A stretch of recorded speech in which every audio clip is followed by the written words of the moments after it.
tardes a todas y a todos. Les damos nuevamente la bienvenida al ciclo de conferencias de la Facultad de Humanidades y Ciencias Sociales de la Universidad Nacional de la Patagonia San Juan Bosco, con sede en Comodoro Rivadavia, a este ciclo que es en forma virtual y en el contexto del COVID-19. Hoy estamos ya promediando, el día 29, viernes 29, estamos promediando nosotros ya nuestra emisión y estamos preparando algunas otras propuestas.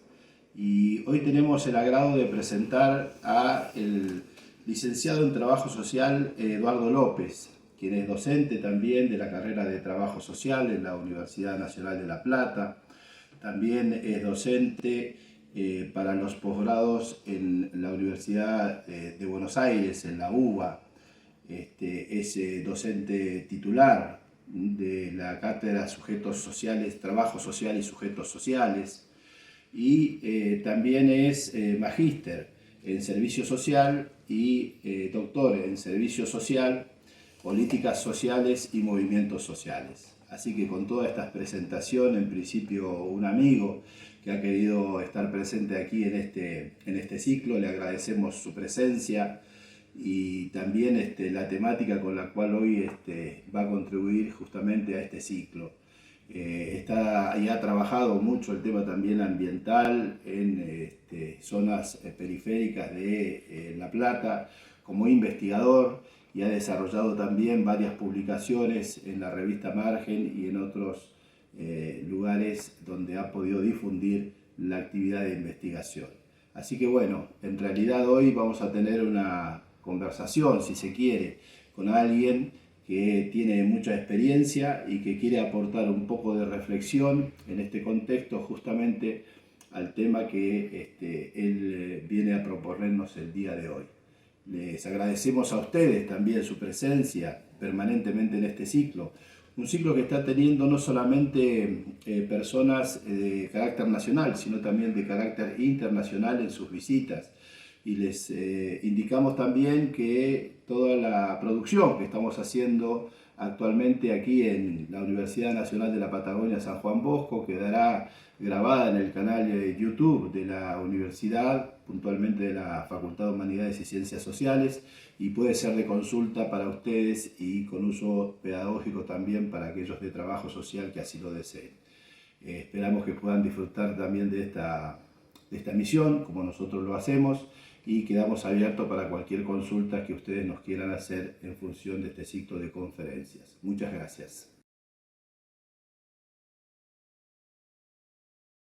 Buenos días a todas y a todos.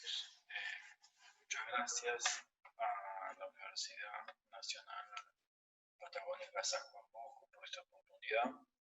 La idea es conversar un poco sobre cuestión social y sujetos colectivos a partir de nuestra experiencia como equipo en la Universidad de La Plata, principalmente en docencia e investigación y también en tareas de extensión, principalmente en relación al Consejo Social, las organizaciones sociales que intervienen en el Consejo Social de la Universidad de La Plata. Bueno, en primer lugar quería plantear como punto de partida el concepto de cuestión social, cómo lo entendemos, y desde ahí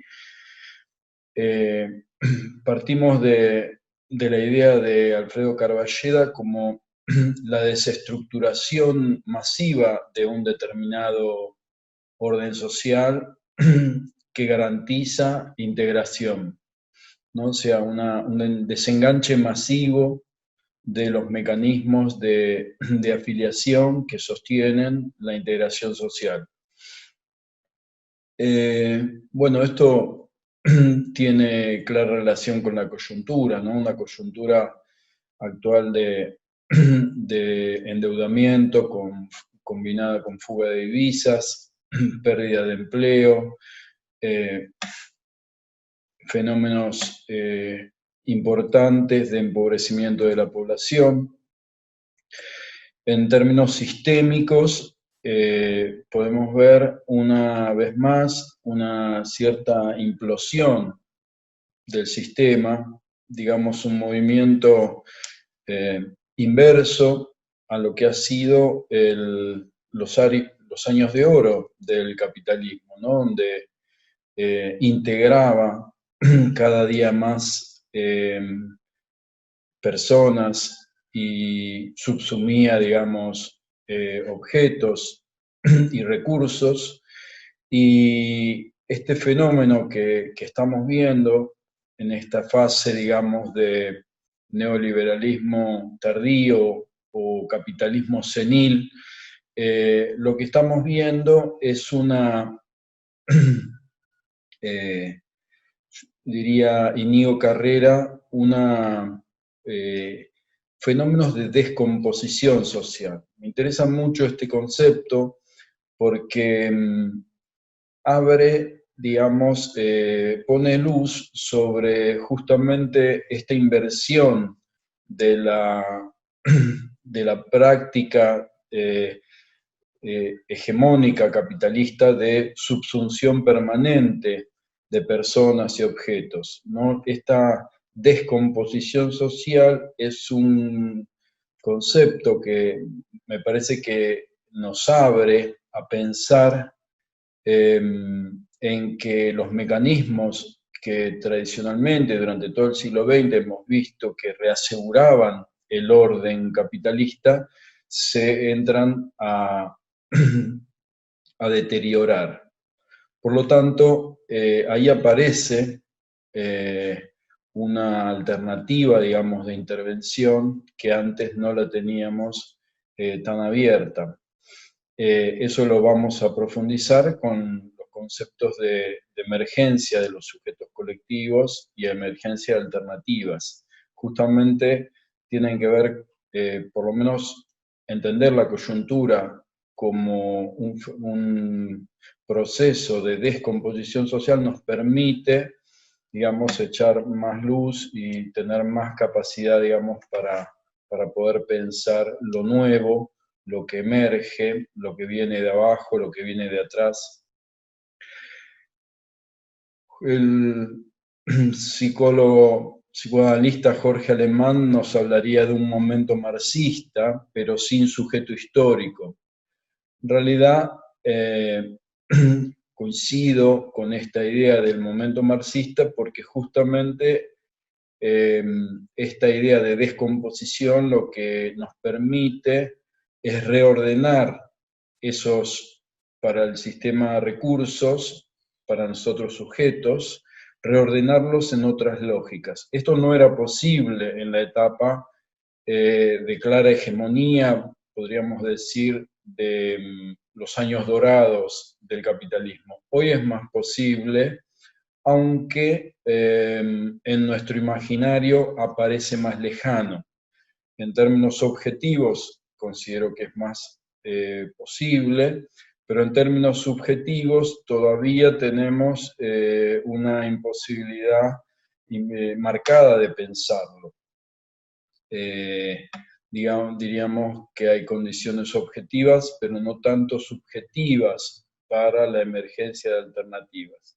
Pero bueno, vamos a ir viendo las características de los sujetos emergentes y a partir de ahí vemos cómo como trabajadores sociales podemos acomodarnos, digamos, a estas nuevas subjetividades también emergentes. Bueno,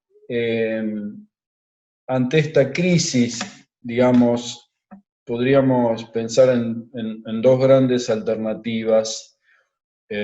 Una, digamos, la que plantea Silvia Federici, ¿no? En el libro Calibán de la Bruja, o sea, el capitalismo ante cada problema sistémico de acumulación recurre a extremar aún más los mecanismos propios de la acumulación originaria, ¿no? O sea, mayor explotación, ¿no? Lo que vemos nosotros en la degradación de las condiciones laborales, en general de los trabajadores, en particular de las mujeres como sector más expuesto, ¿no? Desde su situación, inclusive como clase, diría Federici, los sujetos coloniales, los trabajadores en general, las mujeres en particular, sería la salida, digamos, más crítica, ¿no?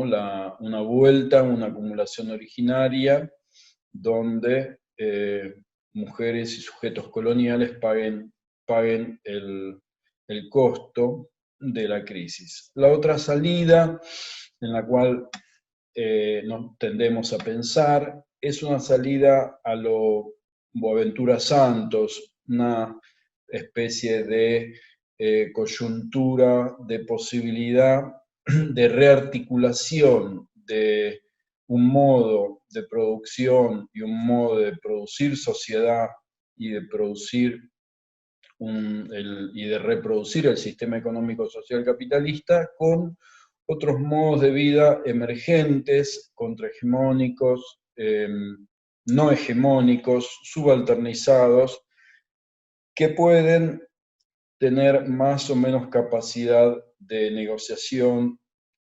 y por lo tanto de rearticulación su convivencia, ¿no? O sea, esto supone una mirada del sistema no homogéneo, esta pérdida, digamos, este abandono de las miradas homogeneizantes es una propuesta también de Boaventura Santos. Poder entender a la economía y a la sociedad como lee García Linera, digamos, ¿no? En términos de economías híbridas, en términos de que si bien aparece la modalidad capitalista en su versión neoliberal como omnipresente, omnipotente, en realidad nunca ha logrado, según la perspectiva de Linera, la capacidad para poder subsumir todos los recursos y todos los modos de vida, por lo tanto, los subalterniza, pero no logra hacerlos desaparecer. Esos otros modos de vida que existen, ¿no? Modos de existencia, diría Aníbal Quijano, bueno, pueden resistir, pueden emerger, y en crisis como estas pueden repactar las condiciones de articulación, las condiciones de... Y esto es un poco lo que nos interesa también, esta perspectiva de salida de la crisis nos interesa porque es un poco lo que algunos sujetos colectivos están intentando instalar, ¿no? O sea, en síntesis, coincidimos con Jorge Alemán que no hay un sujeto histórico que pueda conducir este momento marxista de la crisis, pero sí hay sujetos, ¿no? No hay un sujeto, pero hay sujetos colectivos emergentes en términos de Boaventura, y ahora vamos a ver un poco cómo lee esta emergencia, ¿no? En principio quería mostrar, digamos, dar cuenta de cómo entendemos un sujeto colectivo. Ahí trabajamos con la idea del profesor Retamoso, de la Universidad de La Plata. Nos plantea que los sujetos colectivos surgen producto de experiencias comunes, pero en un marco histórico determinado. O sea, funcionan en un lapso de la historia, surgen movimientos, comunidades, y bueno, son grupos donde hay un común denominador en términos de experiencias y de acción colectiva, pero, diría Retamoso, en un plexo estructural determinado, ¿no? En un determinado periodo de la historia, eso se consolida, digamos, una determinada acción colectiva que después de determinado momento de la historia puede cambiar y puede desaparecer. Por lo tanto, no es el sujeto transhistórico, sino son sujetos sujetados a la historia, a lo que después vamos a llamar a un campo de protesta determinado, que es un periodo histórico determinado, y que se lo puede definir claramente, digamos, hasta dónde, desde cuándo hasta cuándo, desde el punto de vista metodológico, se puede establecer claramente, digamos, cuáles son esos periodos.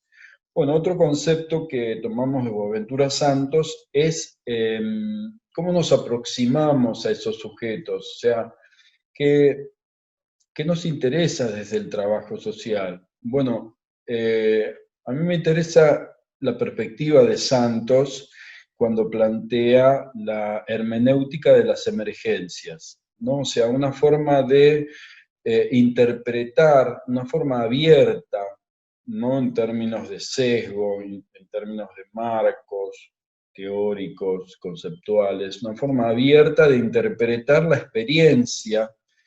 Él dice en una forma abarcadora, ¿no? O sea, holística, una forma, digamos, que no recorte ni en homos politicus, ni en homos economicus, sino, digamos, tratar de poder captar esos modos de vida, esos modos de existencia, más en términos de Quijano, y captar los movimientos, ¿no? En el tiempo, los movimientos, la conformación de procesos, por ejemplo, de comunidades, y los aspectos alternativos, ¿no? O sea, tomando en énfasis, poniéndole énfasis en los aspectos, digamos, nuevos, en los aspectos cuestionadores, porque, bueno, la preocupación de Santos, como la nuestra, es la emancipación. Por lo tanto, estamos viendo sujetos que cuestionan, sujetos que luchan, sujetos que resisten, sujetos que plantean alternativas.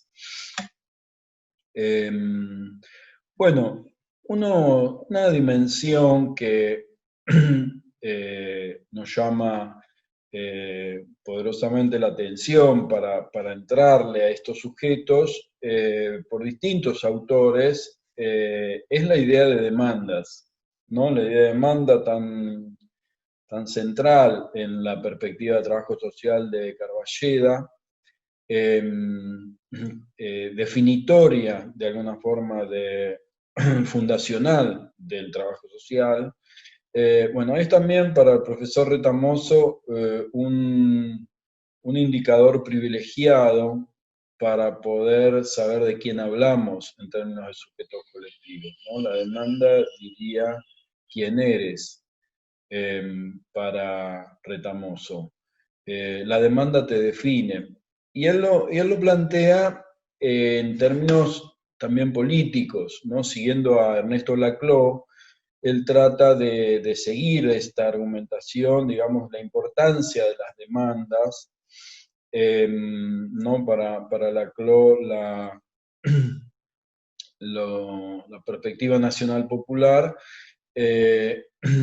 centra en la demanda en la posibilidad de agregaciones de demandas a partir de su validación, ¿no? De su equivalencia, va a decir él, centra la posibilidad de armar un programa político, ¿no? A diferencia de la izquierda, que lo escribiría, bueno, los movimientos nacional populares los constituyen como agregaciones de demandas equivalenciales, dice Laclau. Bueno, Retamoso, siguiendo un poco esta perspectiva de Laclau, entiende que la demanda es el acto de reivindicación de otro orden social. Por lo tanto, para él, en tanto la demanda es en el escenario público, es una disputa de orden social, o sea, es una disputa política. Para nosotros también esto lo tomamos con mucha importancia porque es esa demanda también, en términos de Carballeda, lo que nos constituye a nosotros como trabajadores sociales interviniendo, ¿no? Nos constituye ese espacio de intervención, nos constituye nos valida ese espacio, ¿no? Nos habilita. Y también va a habilitar otros procesos al interior del Estado Estado, porque después lo vamos a ver, habilita lo que vamos a ver, una de las acciones colectivas más importantes para el trabajo social en las etapas de avance, que son los procesos de institucionalización, ¿no? Que nosotros trabajamos a partir del concepto de institucionalización ligado a sujetos colectivos y organizaciones que trabaja Ana Natalucci, que investiga, bueno, con los equipos de Schuster en la UBA y otros compañeros en La Plata. Bueno, en términos de tratando de completar un poco la perspectiva teórica desde la cual nos acercamos a este fenómeno de los sujetos colectivos, seguimos teniendo buenos aportes de Boaventura Santos, porque bueno, él se ha planteado una tarea titánica, que es lo que él llama la reinvención de la emancipación, ¿no? Boaventura es una militante que viene del trotskismo y que ha hecho todo un recorrido también muy cercano, digamos, a una revisión de todo a una interpelación de todo el marco marxista, desde las miradas,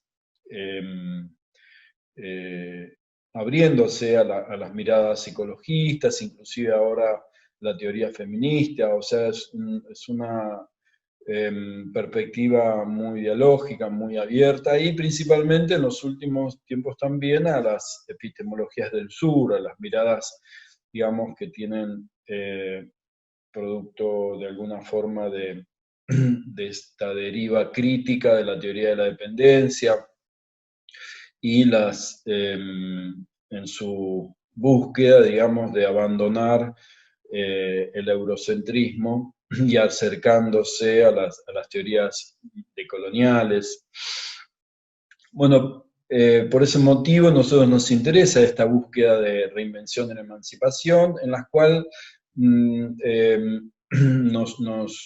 gusta mucho esta idea bueno, de conceptualizar las formas de circulación del poder social en este momento, digamos, en esta sociabilidad capitalista neoliberal.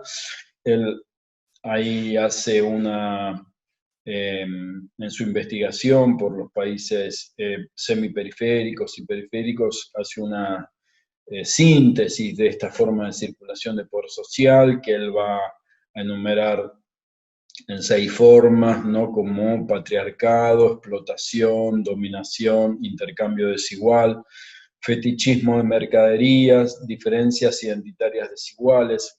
O sea, es una investigación que él hace a partir de movimientos y sujetos colectivos en el mundo periférico y semiperiférico, que nos interesan mucho porque habla de los modos de vida emergentes o resistentes, y que, por ejemplo, tienen mucho que ver con lo que nosotros hemos denominado anteriormente estrategias de sobrevivencia, y más en la actualidad estamos viendo como movimientos por la economía popular, la economía social y solidaria. También se relaciona muy fuertemente con los movimientos de mujeres y en particular con el feminismo popular, que es en los focos que estamos tomando más, acercando más nuestra práctica, ¿no? Lo que es economía, sujetos colectivos en relación a la economía popular y sujetos colectivos en relación a los grupos de feminismo popular. Bueno, otros conceptos que tomamos de Boaventura que creemos que son muy importantes para nuestro marco conceptual es la idea de resolver un poco el dilema histórico en el continente marxista sobre reforma, revolución, con la idea de Boaventura de las reformas revolucionarias, ¿no? O sea, pequeños actos que podrían ser denominados reformistas, pero que quizás sean lo que los sujetos colectivos hoy pueden hacer, pero que no nos tenemos que quedar con una mirada, digamos, pesimista, porque en realidad esas pequeñas reformas en realidad tienen la capacidad de poder interpelar al conjunto y poder exigirle respuestas que quizá ese sistema económico-social no pueda dar. Por lo tanto, tienen la capacidad de colapsar en alguna medida, por lo menos, los mecanismos de reproducción social de ese sistema, ¿no? Por ejemplo, vamos a ver qué pasa con nuestros excluidos, ¿no? Los sectores que operan, como diría Carballeda, desde los márgenes, ¿no? El margen de la sociedad, el margen de la ciudad, el margen de la economía. Todo este sistema económico, social, capitalista, neoliberal, se define en alguna medida por el margen de quién está dentro y quién está fuera, y por lo tanto lo que suceda en el margen no es algo marginal, sino es algo que constituye al sistema. Por lo tanto, de ahí parece brillante esta capacidad de aventura de poder entender de que algunos pequeños cambios pueden ser pequeñas gotas que rebalsen vasos. Y ahí volvemos un poco a esto con los ejemplos. Por ejemplo, nosotros estamos hablando de movimientos populares, como hoy se está planteando a nivel global, inclusive de los planteos de tierra, techo y trabajo, ¿no? Cosas tan elementales. No se necesita hablar de reforma agraria para poder interpelar al sistema en términos de tierra y de techo, porque ya hoy dar una respuesta, digamos, a los niveles de hacinamiento en las villas, a las necesidades de lotes con servicios en los barrios, en los hacinamientos que hoy tenemos en los barrios populares, es realmente una acción de plantear un esquema alternativo donde se reconfiguren gran parte de los mecanismos de acumulación y de dominación. Por lo tanto, son reformas que tienen un impacto enorme. Lo mismo pasa con el feminismo popular, cuando plantean visibilizar o valorizar, reconocer los trabajos de cuidado o equiparar las condiciones laborales, las remuneraciones, o inclusive el pequeño hecho cotidiano de modificar el lenguaje, ¿no? Estos son pequeñas cosas trascendentes. Entonces, porque bueno,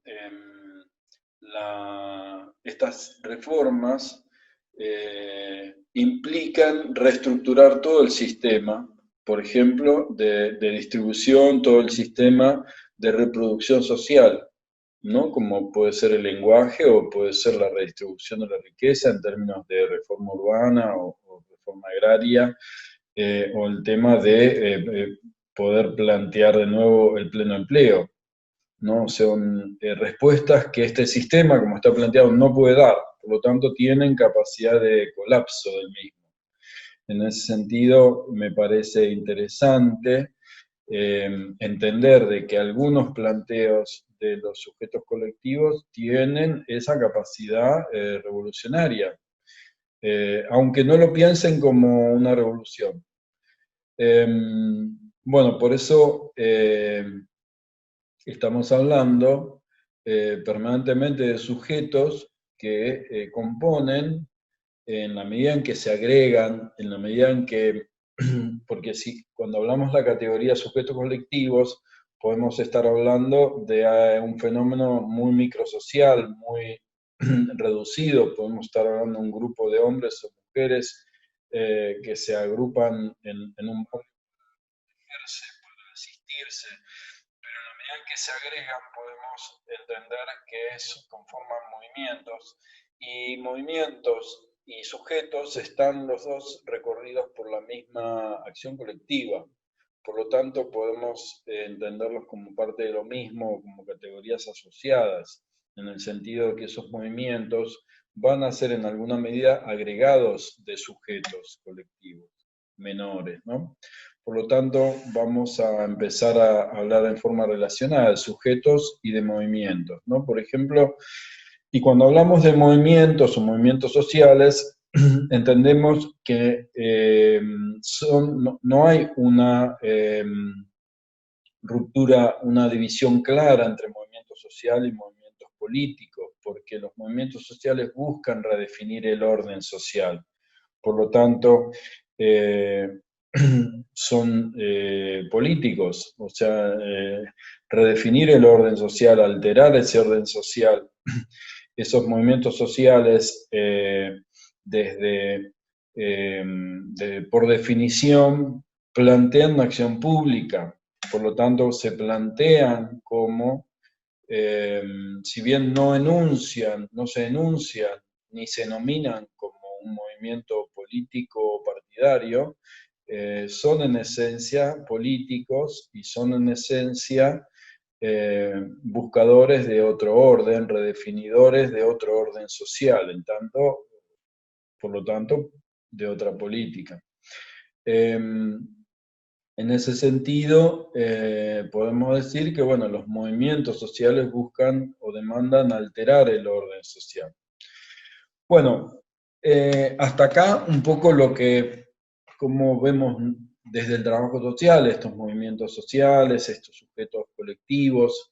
El tema es, bueno, cómo nos posicionamos, qué hacemos, cómo intervenimos, ¿no? O sea, entiendo que esa es nuestra otra, en términos de Carballeda, nuestra otra definición como profesión, ¿no? Lo interventivo. Todo esto no es una mirada, se nutre de las miradas sociológicas, antropológicas, históricas y políticas, pero en realidad tienen un propósito, que es la intervención. Por lo tanto,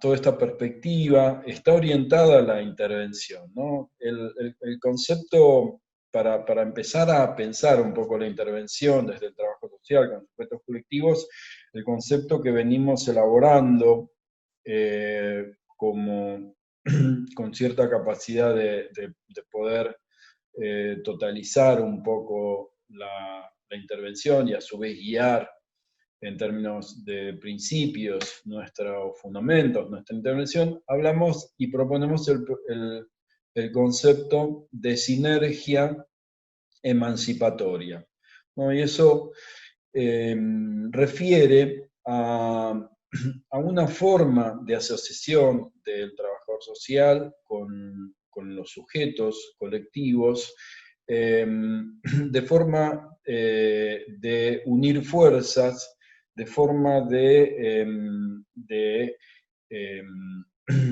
que uno empodere al otro en forma mutua, recíproca, porque en alguna medida hay coincidencia de intereses y debería haberlos de deseos también.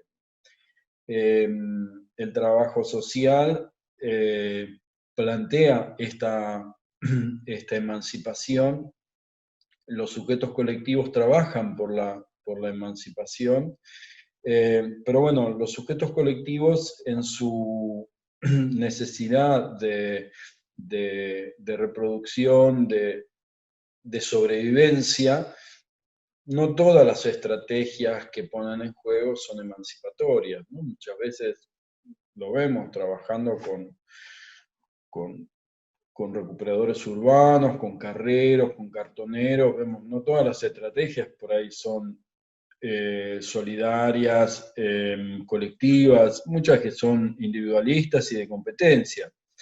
Entonces, de ahí, por ejemplo, vemos la posibilidad de poder ir dialogando en términos de las mejores experiencias, en términos asociativos, para ir intercediendo en esa realidad, en esa forma de vida, en esa existencia.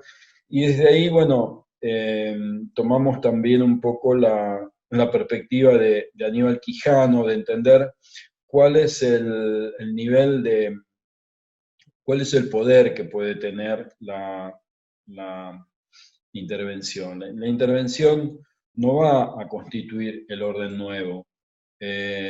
Los modos de vida emergentes, si podemos, por ejemplo, para dar un ejemplo, podríamos decir que hoy estos movimientos populares están planteando una nueva redefinición identitaria en la cual se definen como miembros de la economía popular y proponen a la economía popular como un subsector de la economía que tenga, que puedan darle dignidad a los puestos de trabajo que ellos autoconstruyeron, ¿no? Podemos, por ejemplo, el caso de los recuperadores urbanos, ¿no? O sea, pasar de ser cirujas mal pagos o inclusive delincuentes, ¿no? Como eran considerados en la etapa militar, ¿no? Como ladrones de la basura, que era propiedad del SEAMSE y de otras corporaciones privadas, pasar a ser servidores públicos, que el Estado los reconozca, que haya un salario social complementario, que a partir de un aporte estatal puedan combinar con recursos propios de su actividad y lograr un salario digno, un salario mínimo vital y digno.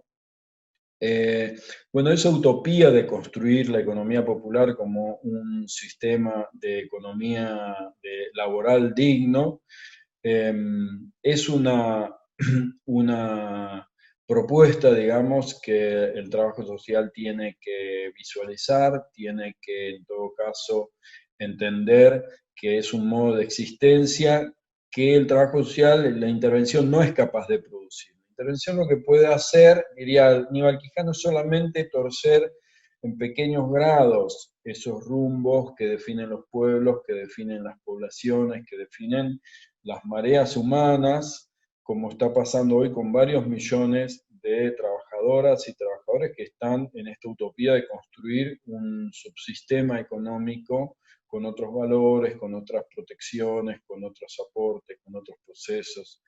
Entonces la intervención puede y debe incidir en los aspectos emancipadores de esas soluciones, ¿no? Transformar, yo diría, transformar la economía popular en la economía social, solidaria, sin dejar de ser popular, sin dejar de reconocer una serie de elementos propios de nuestra historia, de nuestras identidades, de nuestros modos de ser inclusive originarios, ¿no? O sea, reconociendo nuestros bagajes culturales que tienen que ver con los acervos, que tienen que ver con nuestra historia, que eso es lo popular, ¿no? Toda esa pluralidad de elementos que vienen de abajo y que vienen de atrás, en confrontación con lo moderno que viene de arriba y viene de afuera principalmente, con un grado de eurocentrismo importante, sin dejar de ser popular,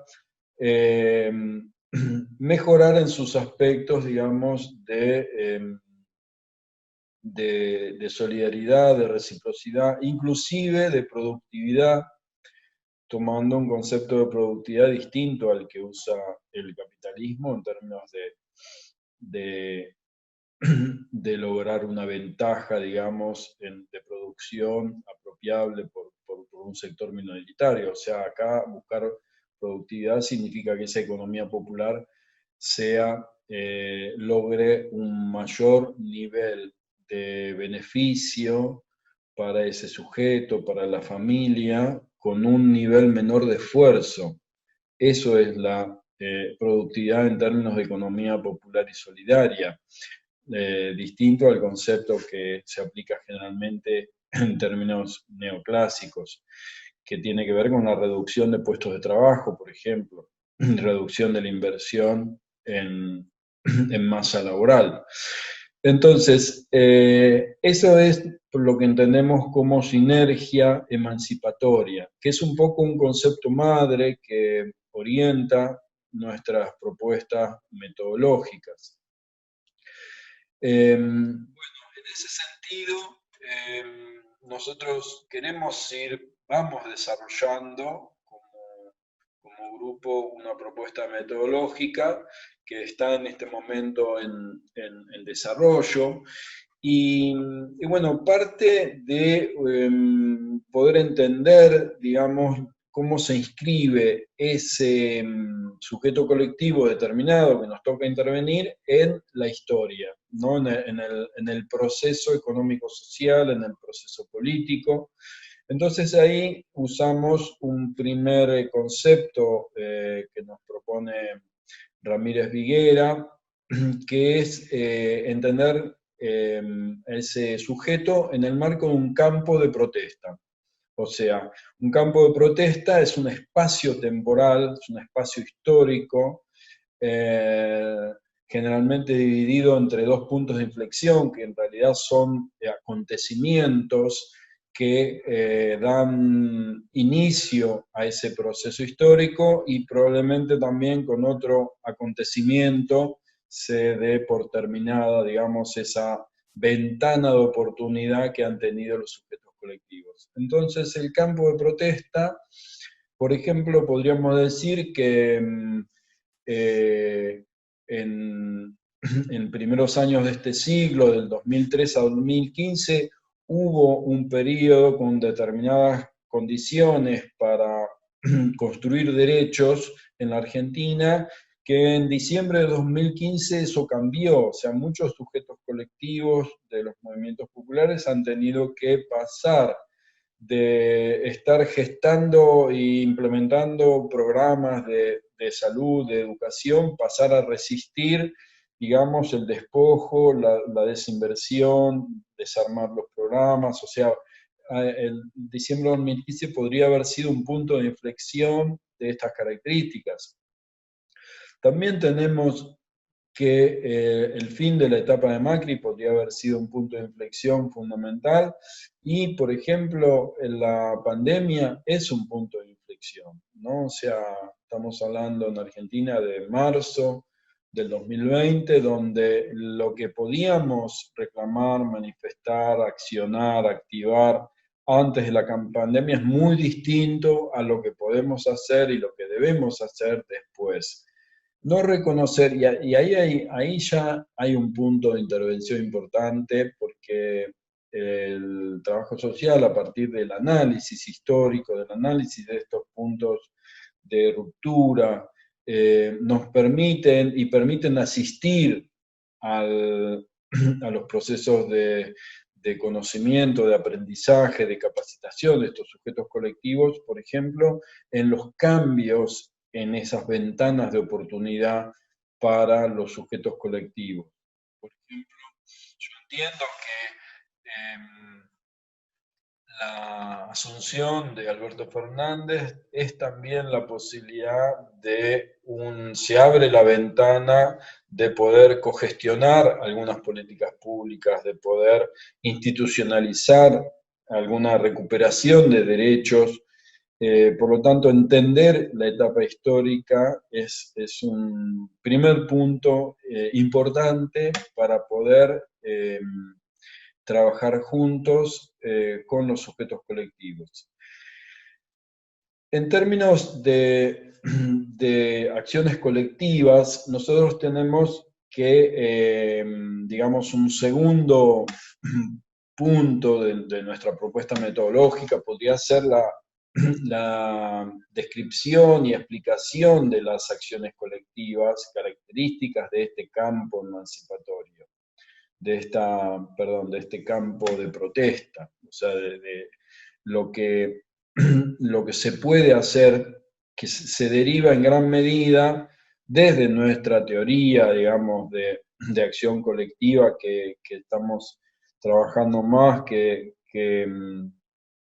tiene que ver con la perspectiva de Sidney Tarrow, el norteamericano, que si bien es de la escuela norteamericana, incorpora elementos fundamentales de la escuela europea en términos de construcción identitaria, pero digamos es una teoría politocéntrica, lo cual nos interesa, digamos, por la naturaleza de las sociedades latinoamericanas y los estados periféricos dependientes, donde no nos inclinamos por teorías sociales de tipo sociocéntricas o economicistas. Entonces vamos por una perspectiva más politocéntrica, una lógica política que prima, ¿no? A partir de cierta primacía de la política en la vida social, y por lo tanto la perspectiva de Tarrow nos permite, por ejemplo, visualizar primero la estructura de oportunidades políticas que deriva de este campo de protesta, o sea, qué es lo que se pone en juego en una determinada etapa. Ahí el movimiento se constituye en términos de construir una demanda conforme a lo que se puede conseguir en esa etapa, ¿no? Acá hay una dialéctica entre el movimiento y las élites y las autoridades, ¿no? O sea, qué se enuncia, qué se demanda, y ese qué debe tener concordancia, debe tener coherencia con lo que está puesto en juego, que eso es la idea, me parece importante, es la categoría de Tarrow de estructura de oportunidades políticas. Ahí se activa el movimiento, y el movimiento va a tener en sus categorías analíticas dos elementos fundamentales más, que son las estructuras de movilización, o sea, las redes, cómo agrega gente, cómo las organiza, cómo las aglutina, y un tercer elemento que son los dados, ¿no? O sea, los discursos que construye ese movimiento y que de alguna forma van a sostener toda esa estructura y reproducirla en el tiempo y construir consensos en torno a esa acción, a esos repertorios, a esas acciones de lucha, de denunciación, de protesta. Entonces, con esos elementos de la teoría de Tarrow podríamos entrarle al análisis de cómo activa, cómo convoca, con qué problemas se moviliza, cómo sostiene en el tiempo la, la adhesión y cómo crece, ¿no? Cómo crece o cómo decrece.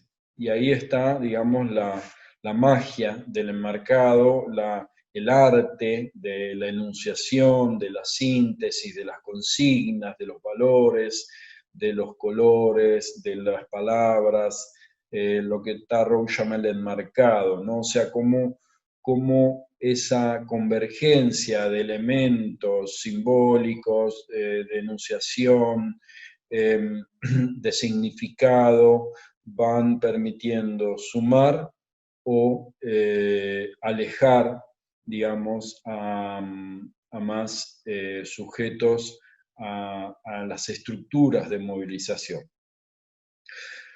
Bueno, en términos de acción colectiva, podríamos decir típicas de los sujetos colectivos con los cuales estamos trabajando, a mí me gustaría destacar que hay tres que nosotros desde el trabajo social creemos que tienen una potencialidad emancipatoria importante, y por lo tanto tenemos que tenerlas prefiguradas porque surgen del análisis teórico, histórico de las últimas décadas, y esas tres son la territorialización, la autogestión y la institucionalización.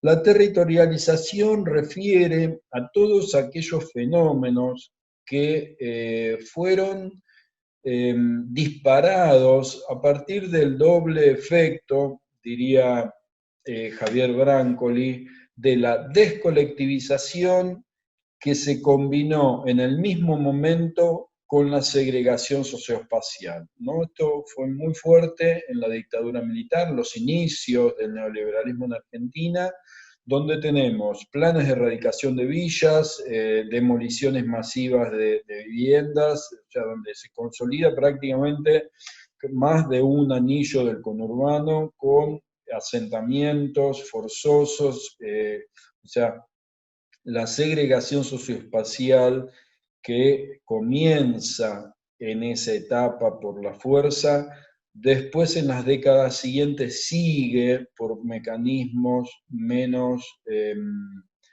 menos grotescos como las topadoras, pero sí, digamos, como diría el CELS, la máquina mega productora de pobres, que es el mercado inmobiliario, ¿no? O sea, el mercado inmobiliario es una máquina que fabrica pobres masivamente y a alta velocidad, y estos procesos de crisis de alguna forma disparan procesos de inaccesibilidad al hábitat, pero no solamente al hábitat, estamos hablando de que la territorialización es una especie de acción colectiva de resistencia donde se recrea una sociabilidad en torno a los bienes comunes, naturales y sociales. Estamos hablando de tierra, de techo, estamos hablando también de agua, de alimento, de servicios públicos.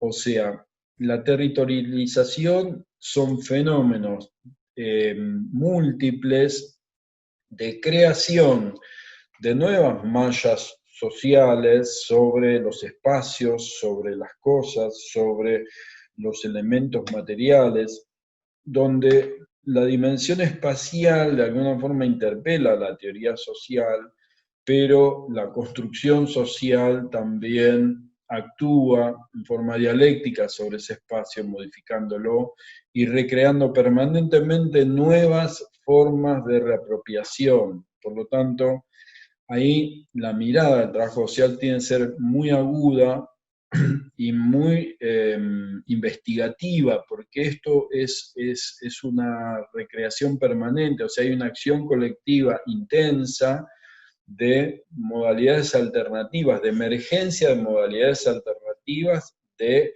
reencuentro de esa desapropiación originaria, porque todo el proceso de territorialización de alguna forma invierte por vías múltiples mecanismos de desapropiación propios de la acumulación originaria.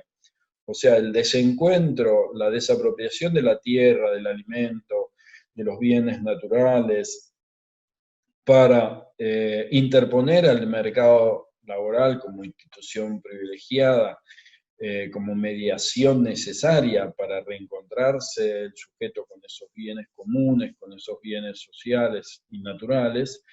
La territorialización está cuestionando permanentemente esa institucionalidad capitalista. Por lo tanto, no es solamente las tomas de tierra, las tomas de fábricas, digamos, sino también son otras modalidades de producción, por ejemplo, otras modalidades de producción hoy de alimento, por ejemplo, inclusive de autoproducción de alimento en una vivienda, en un barrio, a través de huertas, a través de granjas,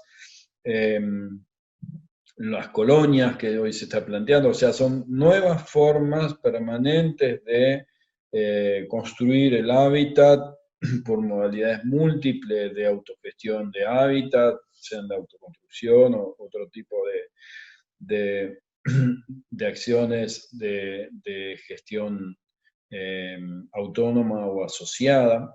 Bueno, y ahí entramos un poco, digamos, en la segunda, ¿no? La primera de territorialización, la segunda es autogestión.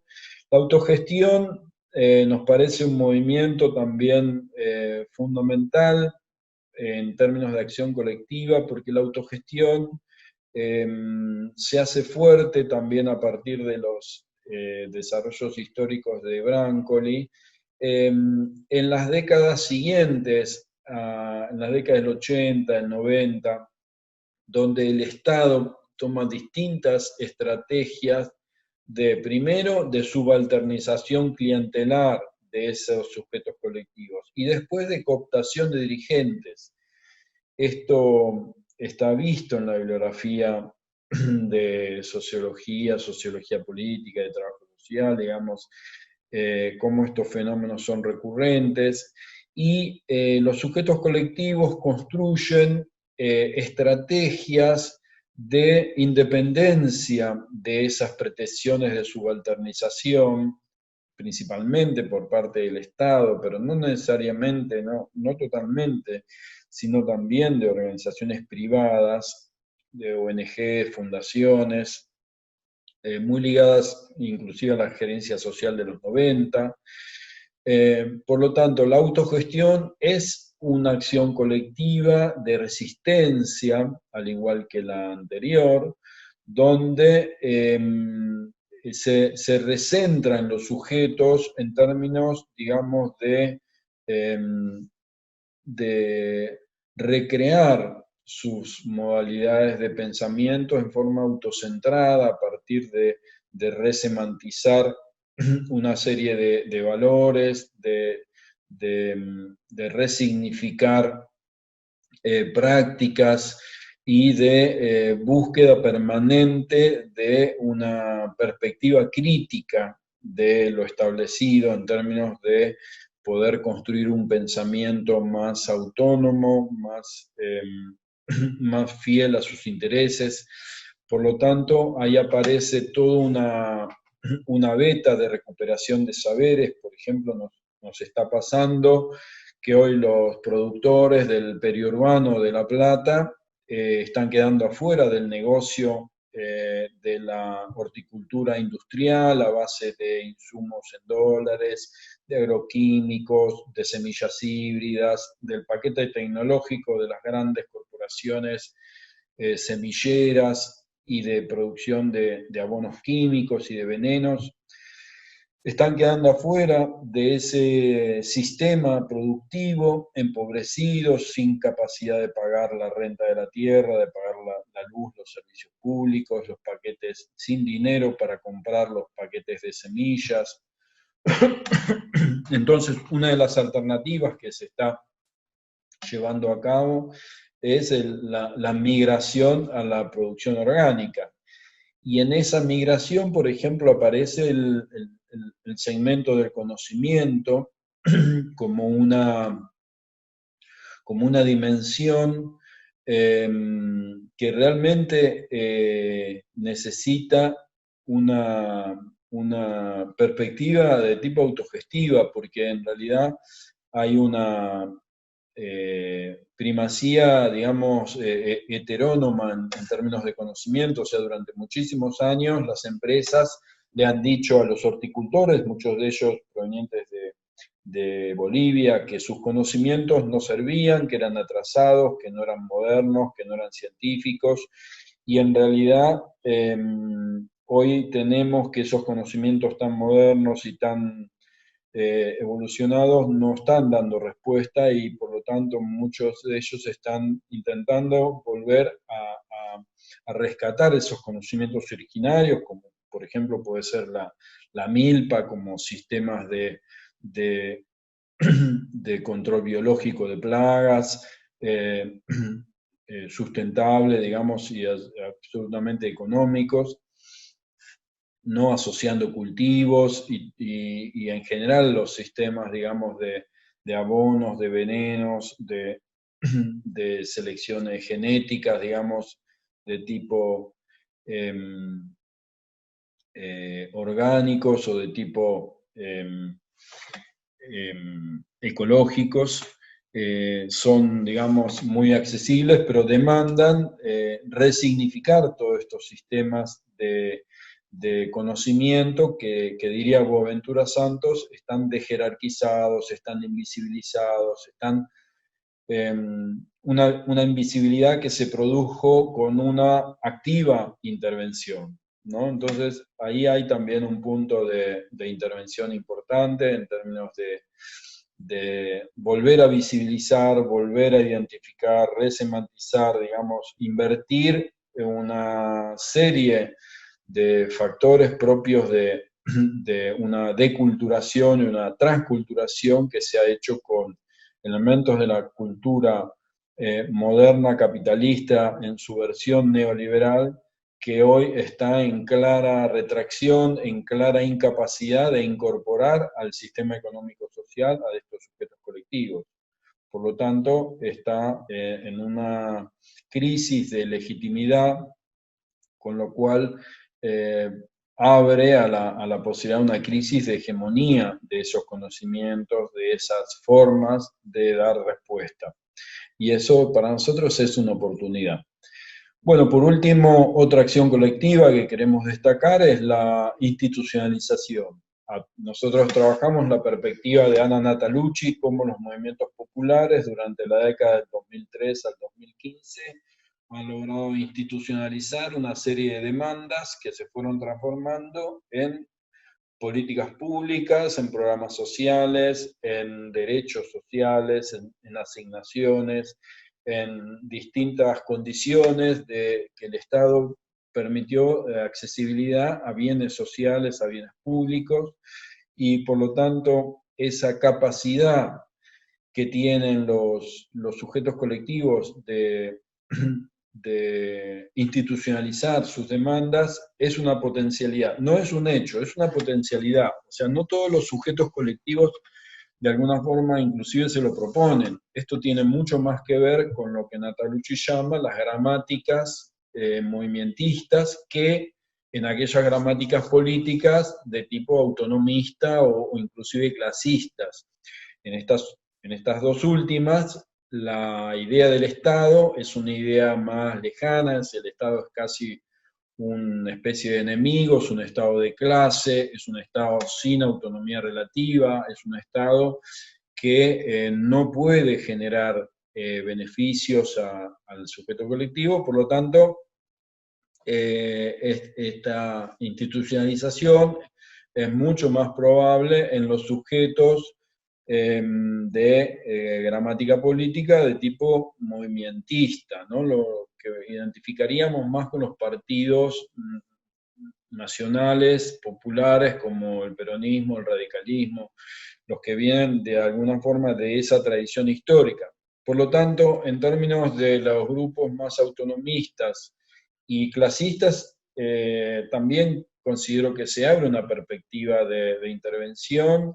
De hecho, hoy vemos, por ejemplo, cómo agrupamientos de tradición clasista, como puede pasar con la corriente clasista y combativa, están en procesos de institucionalización. Por lo tanto, acá hay un diálogo que en parte creo que lo ha creado la intervención, y me parece que hay una perspectiva de intervención que tiene que ver con, por ejemplo, entender la etapa histórica, entender la estructura de oportunidades y esas gramáticas tradicionalmente reacias a generar procesos de institucionalización pueden también ser sujetos, ¿no? Como diría Alemán, ser parte del sujeto histórico que sostenga procesos de institucionalización. Y eso debe ser un objetivo de la intervención del trabajo social, como lo que se llama en la práctica de articulación, cómo articular ese concierto de sujetos colectivos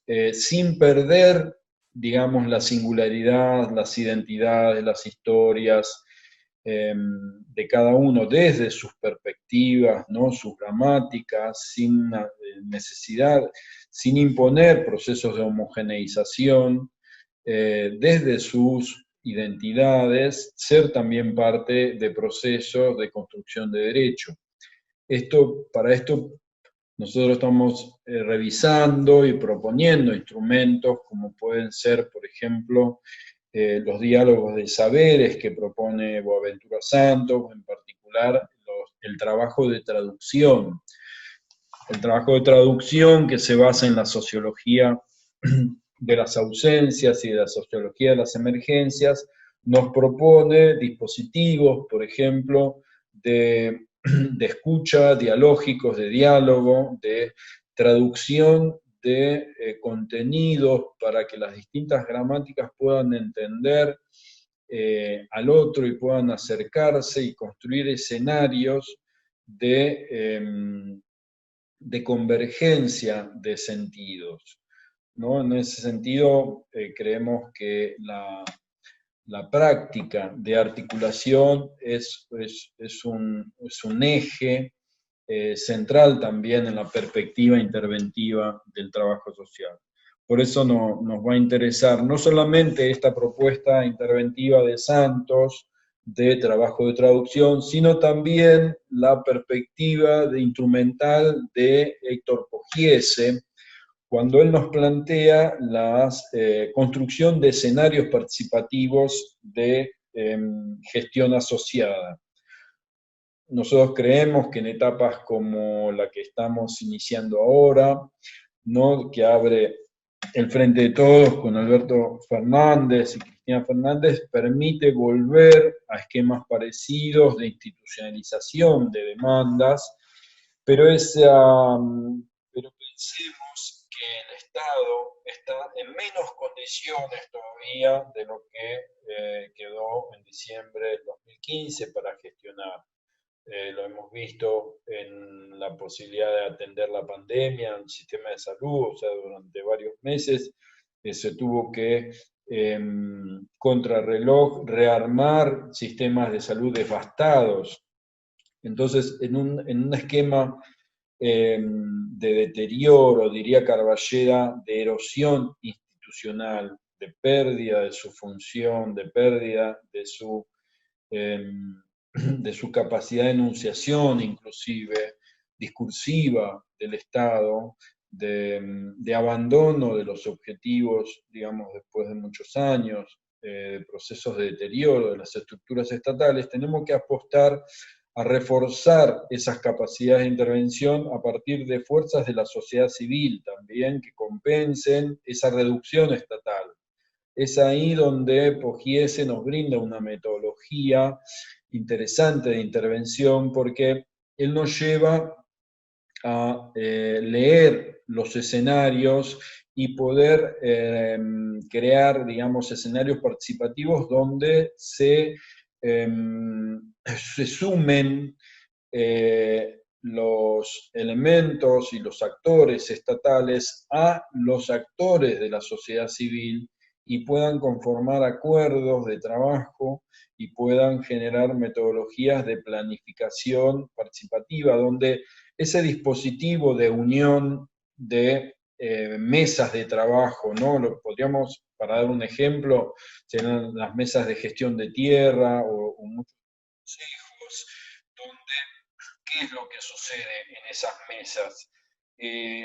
Hay una circulación de saberes de distinto origen y distinta índole. Por ejemplo, ahí circulan saberes que se producen con distintas lógicas y en distintos espacios. Por ejemplo, saberes académicos, como los que estamos acostumbrados a partir de la investigación, de la enseñanza, que en esos dispositivos se pueden combinar y pueden dialogar con saberes institucionales y políticos que se originan en el Estado, en la gestión, en la experiencia de la gestión pública, que la academia suele menospreciar, pero a su vez esos saberes también se combinan y dialogan con los saberes populares y territoriales que el Estado y la academia suelen menospreciar, pero que demuestran permanentemente construcción de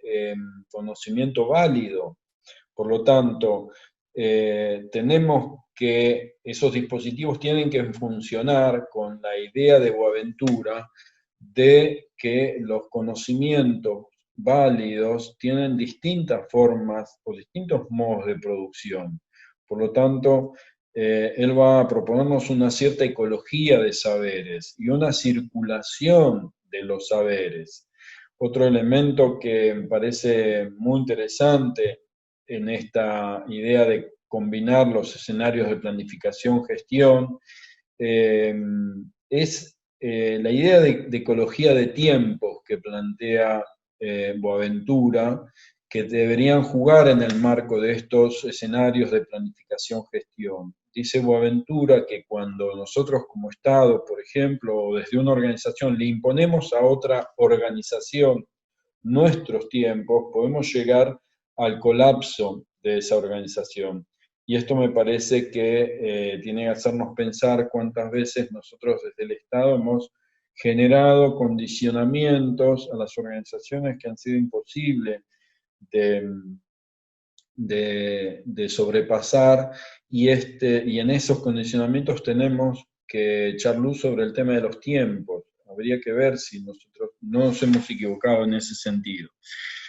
Bueno, para ir cerrando, en términos de, proponemos una metodología de intervención que pueda ir definiendo los escenarios, y dentro de esos escenarios poder visualizar a partir de cierta posibilidad de repensar, no una utopía, sino, diría Boaventura, una heterotopía, poder pensar situaciones, digamos, de visión, ¿no? De futuro, de escenarios posibles o de elementos deseados, y definir así horizontes de emancipación. Y en cada uno de los campos en los que estemos trabajando, podemos llegar a definir distintos horizontes de emancipación. Por ejemplo, en estos dos que yo vengo usando como ejemplo, por ejemplo, en el caso de la economía popular, los escenarios de los horizontes de emancipación tienen que ver con construir, digamos, espacios dignos de trabajo, procesos productivos donde pueda haber una provisión de alimentos sano, abundante, barato, pueda existir una soberanía alimentaria, pueda existir un comercio justo, un consumo consciente y no exacerbado por cierto fetichismo de las mercaderías. Esos son nuestros horizontes que, por ejemplo, en el caso de los grupos de mujeres del feminismo popular, tienen que ver con los deseos de justicia, los deseos de visibilización de los trabajos de cuidado, de valorización de los mismos, de retribución de muchos trabajos que hoy son considerados hechos por favor o por deber. Esos son nuestros horizontes emancipatorios. Esos horizontes debemos contrastarlos con nuestros análisis situacionales, y de ahí aparecen las posibilidades de las distintas intervenciones necesarias. Pero las intervenciones necesarias no pueden ser llevadas a cabo de cualquier manera, porque todos los campos que venimos analizando son todos campos multiactuados por otros actores que también imponen sus intereses, y por lo tanto nuestros sujetos colectivos no trabajan sobre hojas en blanco, trabajan en escenarios habitados por otros actores que interponen sus intereses y generan dialécticas de conflicto. Por lo tanto, ahí puede ser necesario también metodologías, echar mano a las metodologías de planificación participativa y estratégica, en el sentido de poder tomar como un punto de partida nuestro horizonte de emancipación, y en todo caso construir caminos lógicos que puedan volver desde ese punto de llegada hasta nuestro punto de partida, como lo hace la planificación estratégica. Por lo tanto, acá tenemos, un poco para sintetizar, bueno, una serie de propuestas de tipo metodológico, interventivo, con los cuales creemos que podemos avanzar en un trabajo social con sujetos colectivos en términos emancipatorios. Bueno, muchas gracias por la atención, espero que haya servido, así que bueno, muy agradecido por este espacio, nos vemos, hasta luego.